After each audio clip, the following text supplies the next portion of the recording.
All of us can unleash the power of kindness in our own lives, in our families, in our communities, in our companies. I want you to imagine that the car in front of you's brake lights go on and they stop, and you screech to a halt yourself.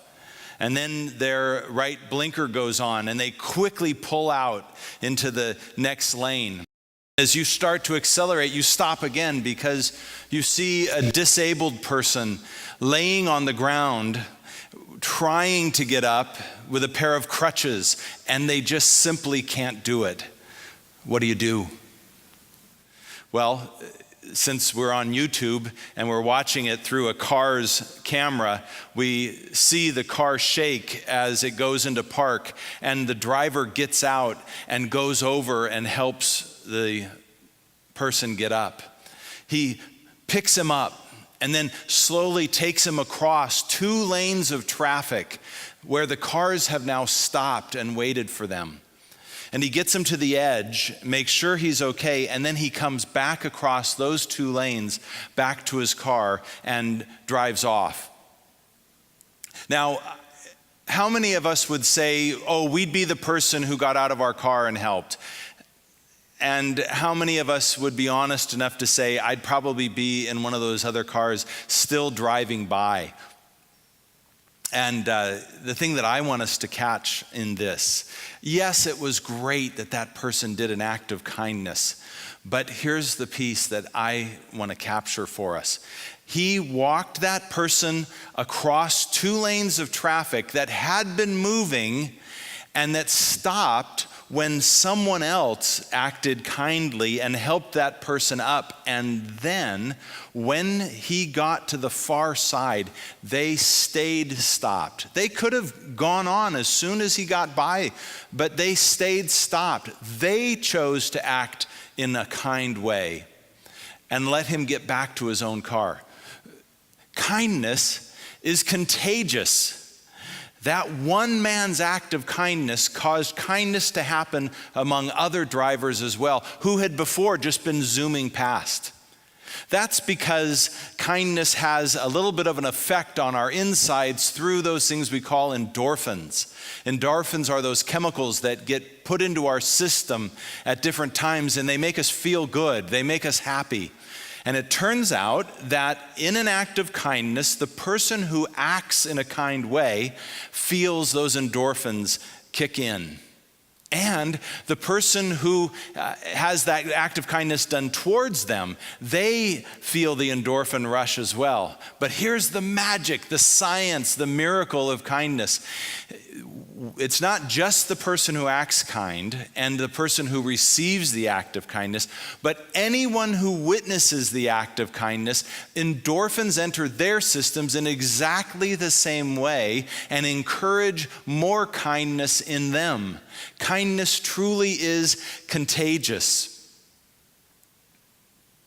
And we can unleash the power of kindness in our own lives and in the lives around us and stimulate others to kindness as well. That's really why I'm here. I want to help stimulate kindness in all of us. I want to believe that I've been in the kindness business for 20 years. I'm an ordained pastor, and you would like to think, I would like to think, that the church and pastors and religious leaders would be kind and that you would experience kindness if you went to them. But I'm afraid that if I asked for a show of hands, not everyone's experience is that. I want the church to be a kind place. But beyond that, I want the community to be a kinder place.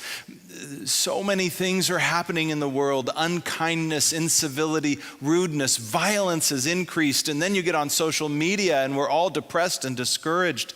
It's overwhelming. It's so big today. It's the elephant in the room. It's the elephant in the world, this world of growing and increasing unkindness and division. Lady Gaga said that kindness is real, that evil is real and that is intelligent and that it wants to divide people into ever smaller groups and then have those groups attack each other. Well, it seems to be working, doesn't it? I want to do something about that, but what can one man do? I like to say, I have tens of Twitter followers. I don't have a large voice in the community. Maybe none of us do. Is there anything that we can do? And I want to say yes. Yes, there is. You see, none of us can do everything, but all of us can do something. I call it washing the elephant. What does that mean? Well, I said unkindness is the elephant in the room today. It's huge. It stands in front of all of us and it's overwhelming. What can we possibly do? And someone said, well, Neal, just wash the elephant in front of you. Just do that one act of kindness in front of you that you can do today. Wash the part of the elephant that's in front of you. And if we maybe get together and we do more and more and more, maybe we can get that elephant clean together. That's the power of kindness, and we can unleash that power in our own lives, in our families, in our companies. Kindness really can make a difference. It can make a life-changing difference. I'm here today because of an act of kindness. In order to tell you that story, I have to tell you about UCLA Medical Center. I was an intern chaplain at UCLA as part of my becoming a pastor. And part of the job of the chaplain is to work overnight in the emergency room, to be on call when emergency cases come in. They see 30,000 cases a year at UCLA Medical Center. And one night I was on call and I got paged early in the morning, almost 8 o'clock in the morning.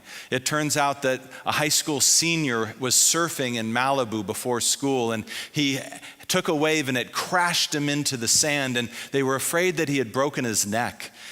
He was being carried by helicopter to UCLA right then, and I was on my way up to the emergency room as he was coming in by helicopter and as his father was coming in through the emergency room doors. We all almost got there at the same time. Now, that young man was taken into a triage room, and I was there to meet the father. Now, what you probably don't know about chaplains and social workers in emergency rooms is we really have two jobs. One is to care for the loved ones, the friends, the family that come and are distraught over someone that's in the emergency room. But there's a second job we have, and that's to corral those same people, to keep them out of the doctor's hair. As much as we would love for them to see a loved one and to hold their hand, it's just not possible in the middle of the emergency to have a grieving or a frightened mom or dad or friend or even an angry one get in the way of the doctors and the nurses. So the chaplain is there to care for and corral the parents and the families. So I met that father. Now, what I need to tell you is that he was a tall man. I'm 6'3.5". He is 6'6" or so. And I found out that he was a neck and spine surgeon. Oh my gosh. His son had come in with a possible broken neck.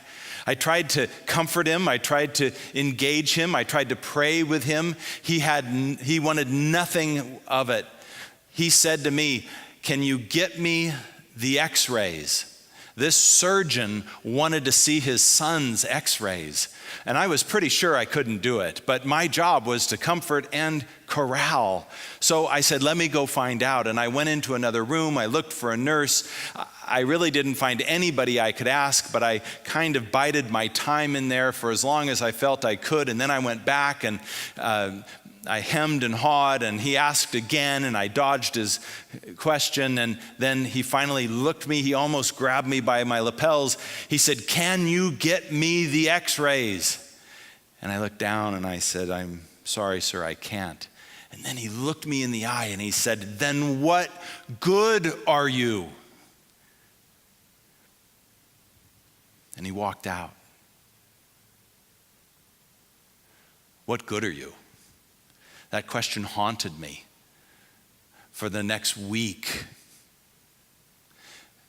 And I'm here today because of an act of kindness that took place around that experience. I'll tell you that in a minute, but I want to share something else with you first, and that is that kindness can make a difference. We can unleash the power of kindness in our organizations, and it's such a powerful tool to make a difference in people's lives. On Alaska Airlines, there was a man, an older gentleman, who was sitting quietly in his chair. And isn't that the goal of flight attendants, to have passengers sitting quietly in their chairs? I could imagine that a flight attendant would have passed him by multiple times, not worrying about him, feeling that she'd been successful. But there was a flight attendant on Alaska Airlines that wasn't quite satisfied. And she looked in on him and she realized the reason he was being so quiet is that he was both blind and deaf. He had no way to communicate. And he didn't look happy. He didn't look satisfied. Now, she didn't know how to communicate with him, but she got on the speaker and she said, "Is there anyone on the plane that knows finger sign language? Not just American sign language, but finger sign language that you spell on another person's fingers." Oh my gosh. I don't know what you think about the divine intervention, but on any given day, how many people on all the flights flying around the country how many people know finger language? Someone did on that flight.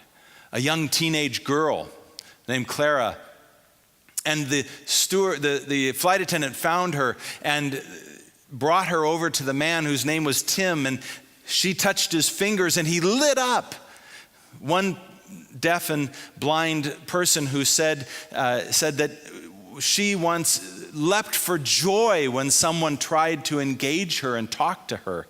So Tim was so happy when Clara met with him and touched his fingers and sat down beside him. And over the hours-long flight, multiple times she came back and forth and they engaged. And guess what happened? People took pictures. People took videos. Do you remember I said endorphins not only make the person doing the act of kindness feel better and the person receiving the act of kindness, but actually all the people around were feeling better because of it. And as soon as that plane landed, they tweeted and texted and emailed. 700,000 shares of that story went out. CBS, NBC, ESPN, everywhere it went. And imagine the power of that act of kindness. But I want us to give a shout out to that flight attendant who gave an assist. It was Clara who acted kindly towards Tim, but it would never have happened if the flight attendant hadn't made the effort to get on the phone and ask if anybody knew finger language. Clara wouldn't have been able to go and just probably would never even notice the man. We can make a difference in our own lives, in our families, in the world. But can we actually make a difference in our companies? That's all well and good. That's retail. That's making difference in the lives of customers. But what about in our own companies? Well, that's a pretty exciting piece of information too. In her TED Talk, Christine Porath, who's a business professor, said that they began to do studies on kindness and unkindness and incivility in the workplace. And here's this amazing statistic. I want you all to stand, all right? And here's what she found out, that when an act of incivility or unkindness took place in the workplace, here's what happened. This half of the room and all of you, please sit down.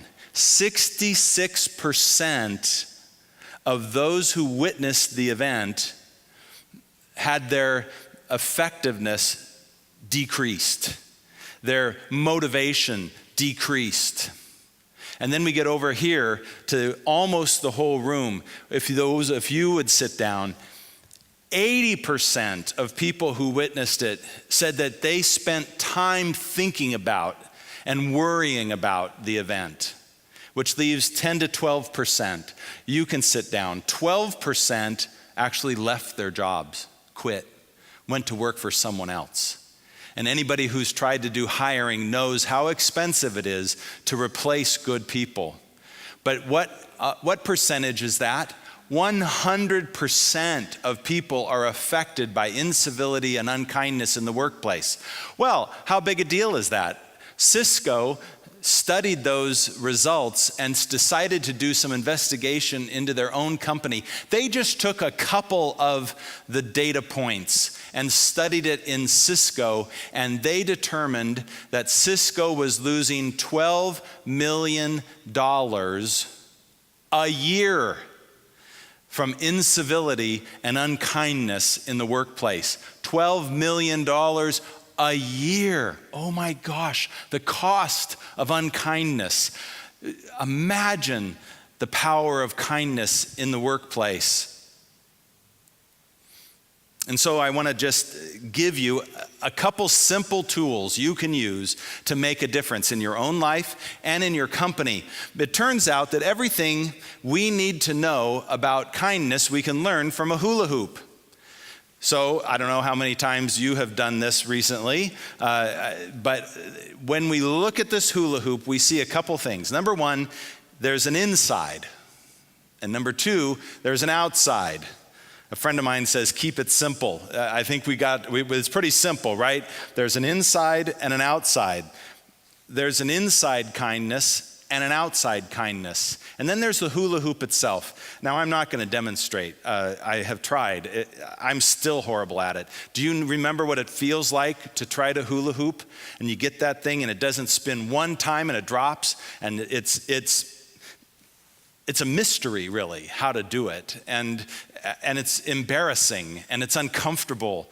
And you don't like to be in a situation like that. Well, that's the other part of kindness. We tend to think we're kind, but if we're going to actually intentionally be kind, it's going to have those same characteristics to begin with. It's going to be a little uncomfortable. It's going to be maybe a little embarrassing. We're not quite going to know quite how to do it. That's the experience I had at Starbucks. So I, like you, have been to Starbucks, and I saw a woman who was walking out. Now, she had one of those crates with not 4, but 5 venti and grande drinks. And she had her purse and her briefcase, and she was trying to carry it all. And when she was headed for the door, my inside kindness, it leapt. I said, I've got to do something for her. Well, what did I do? I said, let me get that for you. And I opened the door. No big deal, right? But that was outside kindness. So far I've had inside and outside kindness. Then what happened was I followed her out. I had my coffee in hand, and my car was a couple places down past hers. So I was kind of following her, and she got to her SUV. Now she had her crate of 5 drinks and her purse and her briefcase and her keys, and was trying to get to her door to unlock it. And I wanted to try to be kind, and I didn't want to be creepy, so I stayed on the curb and I said, can I help you with that? And she stopped and she looked at me. She recognized I was the person who had opened the door, but she thought about it. And what was she thinking? I'm going to have to give this guy my purse or my briefcase or my drinks or my keys. She thought about it for a moment and she said, no thanks, I've got it. I guess she did. But it was that hula hoop moment for me. I felt bad. I felt uncomfortable. How could I help her? I don't know. I wish I knew what would have been the right thing to do, to say at that moment, to make a difference. I was a little embarrassed, to be honest with you, that I had even asked.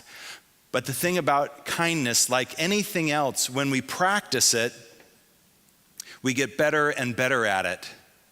So I'm going to invite you to practice for a minute how to be kinder on the outside. I've got an exercise for you, but what I first want you to do is take a moment and just finish this sentence. I would like to be kinder at work, at home, at school, at Starbucks. Or you could finish the sentence this way: I would like to be kinder to my boss, to my children, to my spouse, to my coworkers. Take a minute and think about that. And now what I'm going to have you do is stand up and turn to another person, and in very short order, I want you just to say to them, share your sentence. I want to be kinder at work or to my spouse. And the other person's job is to give you one idea of how you could do that. All right? And then as soon as they give you an idea, now switch roles, and the other person is going to share their sentence, and you are going to give them your one idea back. And when you give them an idea, the other person's response is thank you. And when you both have shared, raise your hand. Find another person each and do it again. Do it as many times as you can in the amount of time we have. All right? On your mark, get set, go. Well, thank you. Come back. How did that go for you? Was it fun? Did you meet some new people? Did you feel like you got some ideas for outward kindness in your own company, in your own life? People always find and discover new things from each other. Hootsuite is a company with 1,000 employees, and they decided to try something. They call it assisted spontaneity. It's really designer kindness. They get the names of everybody who wants to participate, and they randomly assign them another employee to meet with and to go have coffee with. That's all it is. Somebody from another department, somebody in the same town, and people began to do it. And they had a great time. They said, this was awesome. I got to meet this person. Somebody else said, oh, well, they're going to be working on, and then fill in the blank on some secret project at Hootsuite. And I gave them my number to be in touch with because I'd been working on it before. They thought it was great. And then it spun off. Remember, kindness is contagious, and so they then began to have spontaneous happy hours and spontaneous lunches and spontaneous dinners. That was all done by the employees, just because the company said, let's try a little bit of kindness in our own company. Mary Kay Cosmetics is another one. Mary Kay are the ones that they used to give away pink Cadillacs. Now they give away cars to their best, their highest salespeople. Now we can't make fun of Mary Kay or look down on them. They have 4 million sales reps, and they want those sales reps to practice kindness. So they actually teach every one of those 4 million salespeople to imagine that every person they talk to has a sticker on their forehead that says, "Make me feel special." Wow. I'd like to have that sticker.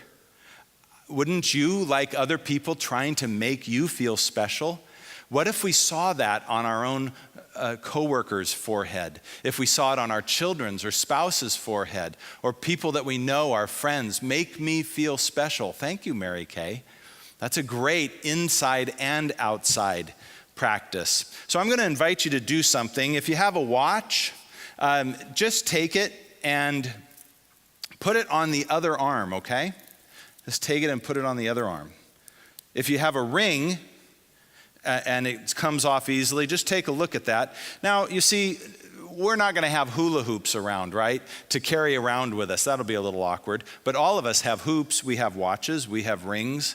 And I actually have 2 watches and a ring, or 2 rings and a watch. So what I have begun to do is in the morning, put my watch on the opposite arm and put my rings on the opposite fingers.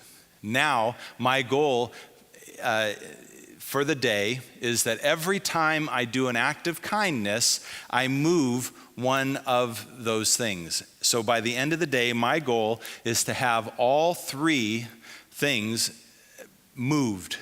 3 acts of kindness. It's not that much, but I'll tell you what, when you get first getting started, trying to be conscious of that really works. But now here's what you do at the end of the evening. As you're taking them off, you remember, oh yeah, that was an act of kindness I did. And you think about it. You remind yourself of it. And then just remember the hula hoop. Oh yeah, you know what? Today my inside kindness, it was a little lacking. I could work more on that tomorrow. And tomorrow I would like to practice a different outside kindness. It's all about getting this from our unconscious to our consciousness. So, do we need to do this? Is it that important? Well, I just want to say, in the world that we have today, first of all, absolutely, please, could we wash the elephant? Don't we all need less incivility, less rudeness, less unkindness? Don't we want to be part of the solution, not part of the problem? Absolutely. But I have something else for you, a little bit of self-defense. You know, today, I can't tell you what are the chances that you are going to be involved in something, unpleasant, some altercation, or something exciting and wonderful. I don't know. I don't know when that will happen to you or me, but I can tell you this. When it happens, 100% that it's going to be videotaped and uploaded to YouTube. It's going to be tweeted. The worse the more. The worse it is, the more times it's going to get shared. And like that Clara and Tim Alaska Airlines, the better it is, the more times it will be shared as well. I'm sorry for an American Airlines attendant, and I don't know why I'm picking on airlines, but on American Airlines, a woman showed up at the gate. She had been on an international flight. She'd come through customs, and she was now at the gate. She had made some changes in her baggage on the way, and when she got to the gate, the American Airlines attendant said, "I'm sorry, your bag is too heavy. It's going to cost you $50. Oh, well, who wants that? Nobody.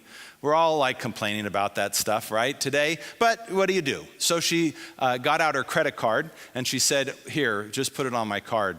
The person said, "I'm sorry, ma'am, your card's been refused." She came home a couple days early from Europe, and so her card thought she was still in Europe. They wouldn't accept the charge. Fine, here's cash. "I'm sorry, ma'am, we don't accept cash at the gate. You're going to have to go back down to the main gate, to the main table, and she said, "You mean I have to go back through security? I'm going to miss my flight. What am I going to do?" By the way, the whole time she's interacting, she's tweeting this story to her friends. And nobody's reading it. Who cares about her problems, right?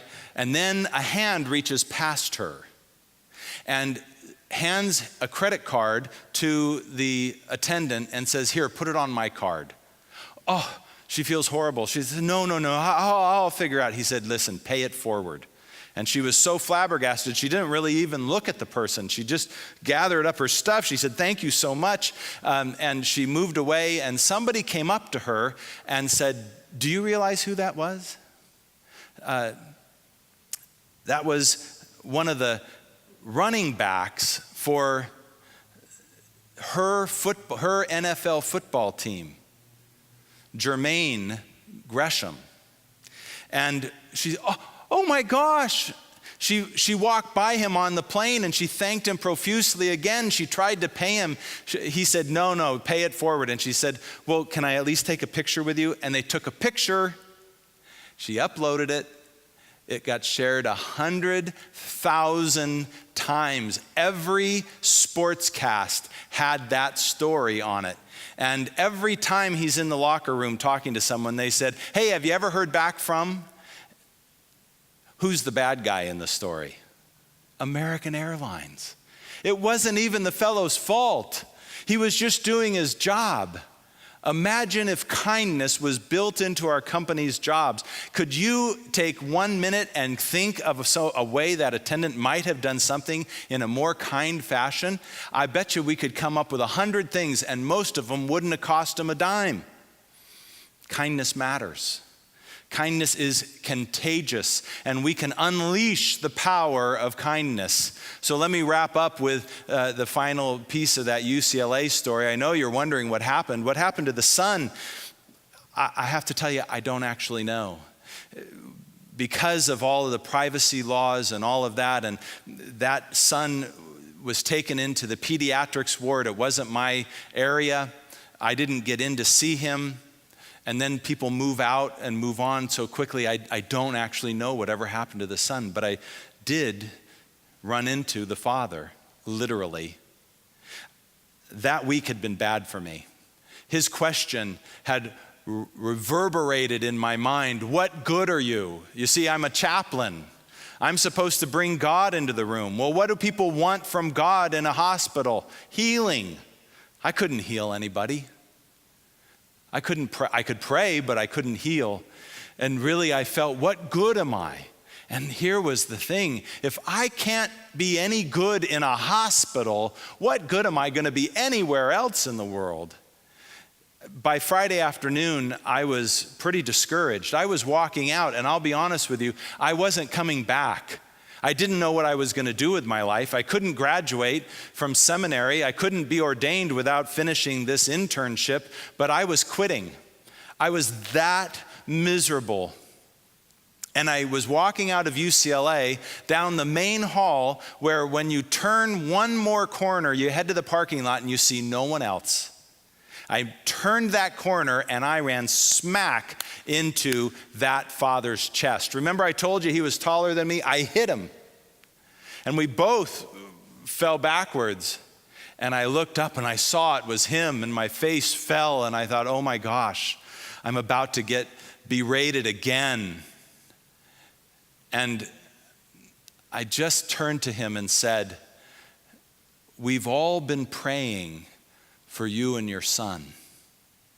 And he looked at me, and for the first time I saw his eyes, and they were red, and they were bloodshot, and there were tears in them.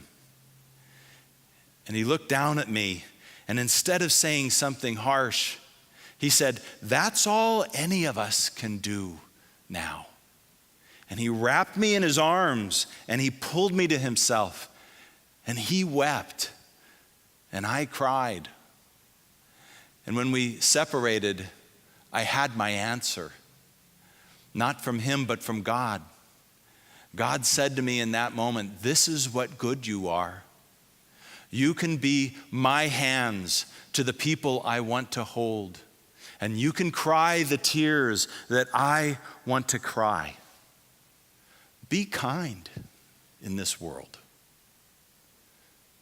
Folks, be kind. Wash the elephant where you are. Make a difference in your office. Make a difference in your world. Make a difference in your family. Ladies and gentlemen, let's unleash the power of kindness.